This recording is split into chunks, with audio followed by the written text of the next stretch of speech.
Y Luis Martínez te acompañan hasta las 14.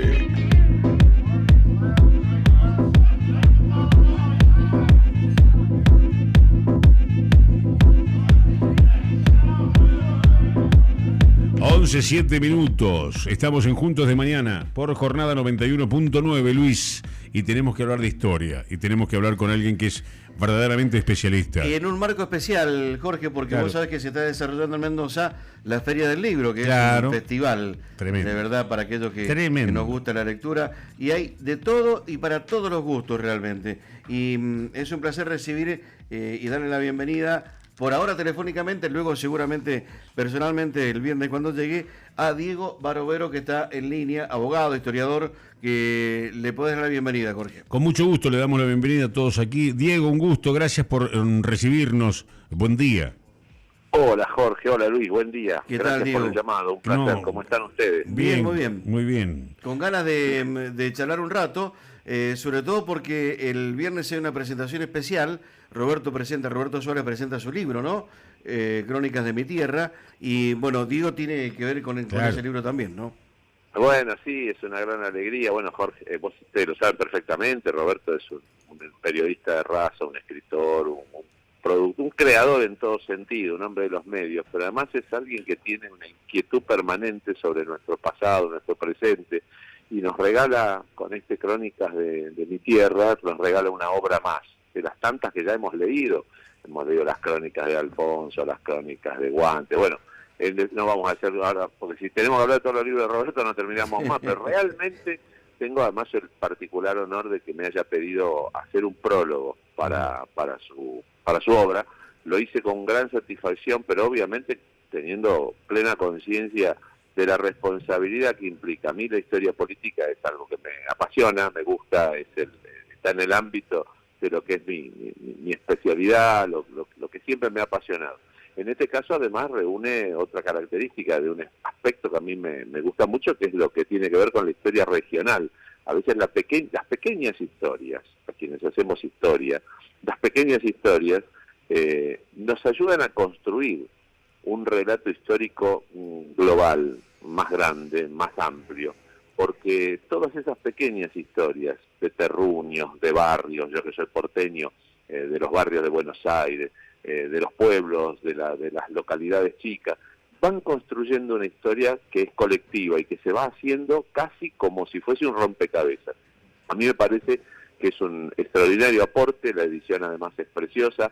Roberto tiene el estilo típico del cronista, del que escribe, el que tiene la práctica de la gráfica, ¿no? El oficio de la gráfica, y lo hace de una manera magistral.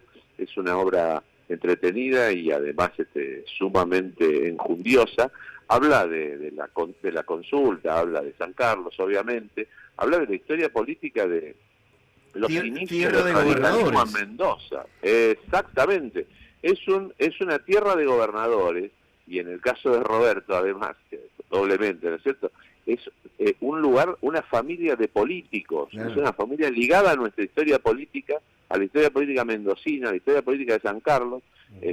Su abuelo, su padre, su hermano, él mismo, su sobrino ya es intendente actualmente de la ciudad capital. Entonces me parece que esa prosapia también habla de un compromiso, de algo más que es una conducta y una cultura de vida que yo celebro profundamente. Además hago una pequeña síntesis de quien es para mí la figura más importante de la historia política mendocina contemporánea, vamos a decir, que es el fundador de la democracia en Mendoza, que fue nada menos que el gaucho, José Néstor Lencina.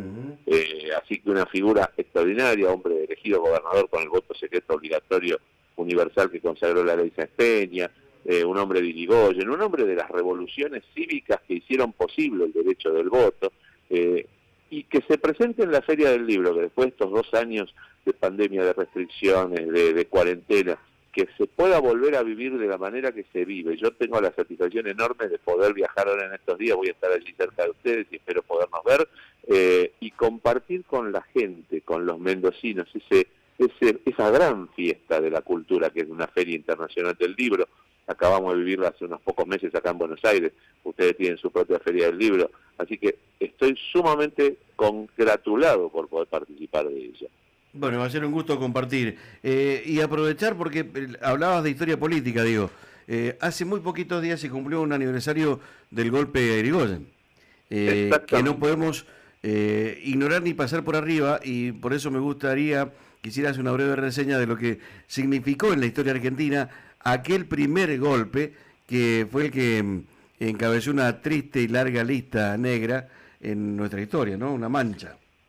Sí, fue precisamente el 6 de septiembre de 1930 cuando se produce ese primer golpe, ese primer quiebre en nuestra continuidad institucional en la historia argentina, en pleno desarrollo de nuestra democracia, en un momento en el que la integración social estaba empezando a hacerse realidad, con una visión democrática y transformadora de la sociedad. Y sin embargo hubo sectores del privilegio, sectores de la reacción política, que eligieron el camino del quiebre, sin saber, o sin presumir a lo mejor, que se abría la caja de Pandora, la caja de la que después saldrían los demonios del odio, del autoritarismo, de la violencia política, y que sería muy difícil y nos iba a costar 5 décadas poder encarrilar la vida política argentina.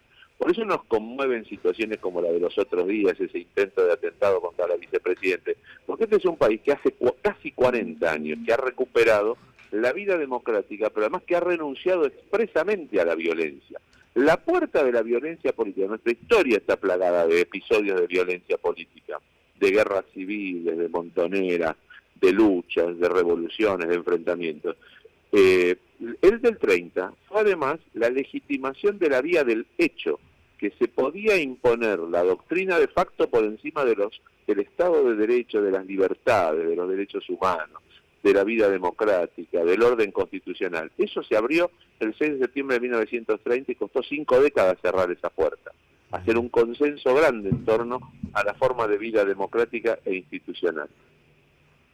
Estamos hablando con Diego Barovero, que es historiador, sí, por supuesto. Abogado, historiador, que va a estar por Mendoza, y que sería un gusto, si se dan los tiempos, los horarios, que pase por la radio el viernes para charlar otro ratito. Sería fantástico, ¿no? Así que a la distancia... Me lo agendo. Sí, me lo agendo. Voy a estar ahí. Bueno, un cafecito y una charla no estaría de más el viernes, entonces. Digo, a la distancia, un abrazo enorme, gracias por el tiempo, y nos vemos el viernes.